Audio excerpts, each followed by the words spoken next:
Ya. Balik lagi. Aduh ya Allah. Balik lagi ya. Balik lagi. Ya, di sini saya akan menjelaskan mengenai penjelasan mata kuliah eh kok mata mata kuliah akuntansi keuangan lanjutan ya.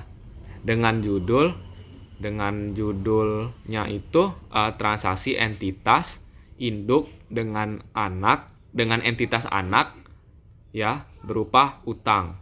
Nah, di sini ya pada bab ini kita akan membahas bagaimana transaksi utang dan piutang antara entitas induk dan entitas anak itu dapat mempengaruhi laporan keuangan konsolidasian dalam suatu kelompok usaha. Nah, dalam suatu kelompok usaha ya, entitas induk dan anak dianggap sebagai satu kesatuan ekonomi. Oleh karena itu, semua transaksi pinjaman, pembayaran bunga maupun penerimaan bunga antar entitas dalam satu grup itu tidak boleh muncul dalam laporan konsolidasi karena tidak mencerminkan transaksi dengan pihak luar.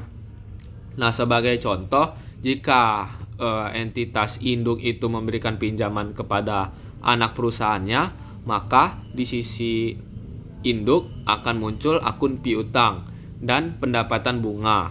Sementara di sisi anak itu akan tercatat utang dan beban bunga. Namun karena kedua entitas ini berada dalam satu grup, seluruh akun tersebut harus dieliminasi agar laporan keuangan konsolidasian itu menampilkan posisi keuangan yang sebenarnya tanpa adanya penggandaan. Nah, selain transaksi pinjaman, hubungan antara entitas induk dan entitas anak dapat juga melibatkan pembelian obligasi. Nah, transaksi ini itu dilakukan secara langsung antar entitas atau secara tidak langsung melalui pihak luar. Nah, jika entitas induk itu menerbitkan obligasi dan anak perusahaan yang membeli obligasi tersebut, maka baik akun utang obligasi, investasi obligasi, pendapatan bunga maupun beban bunga ya, semuanya perlu dieliminasi pada saat penyusunan laporan keuangan laporan konsolidasi. Nah, ketika obligasi diterbitkan pada nilai par, jurnal eliminasi relatif sederhana karena nilainya sama dengan harga nominal. Namun dalam kasus di mana obligasi diterbitkan bukan pada nilai par, ya catat nih ya, bukan pada nilai par, maka akan muncul akun yang disebut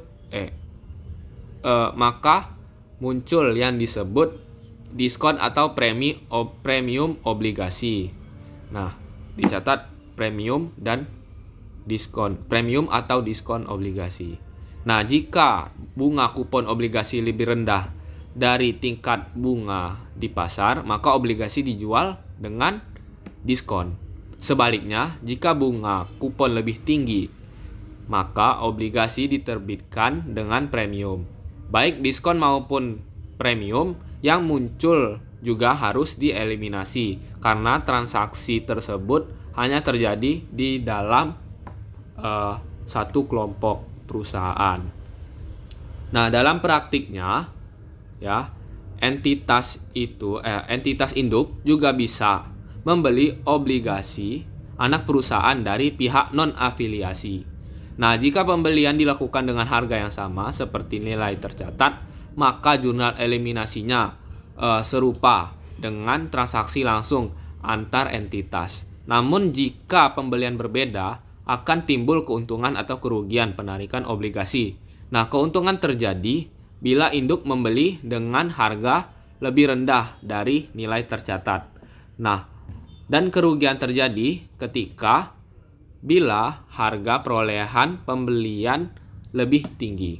Nah, seluruh dampak ini dicatat dalam laporan keuangan konsolidasian untuk mencerminkan hasil ekonomi sebenarnya dari transaksi tersebut. Nah, melalui proses eliminasi ini, baik terhadap piutang dan utang,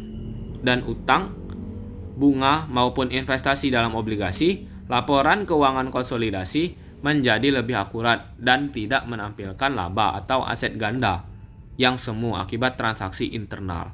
Nah, sebagai kesimpulan nih ya, transaksi utang antara entitas induk dan anak itu perlu dianalisis secara menyeluruh agar tidak terjadi pengakuan ganda dalam laporan keuangan grup.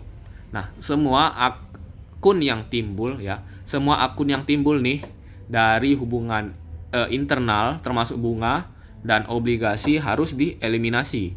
Jadi harus dieliminasi. Nah, dengan begitu laporan keuangan konsolidasian itu akan memberikan gambaran yang jujur, objektif, dan menggambarkan kinerja grup secara keseluruhan. Baik, mungkin itu yang dapat saya sampaikan. Lebih dan kurang mohon maaf. Terima kasih. Wassalamualaikum warahmatullahi wabarakatuh. Salam and peace and out, man.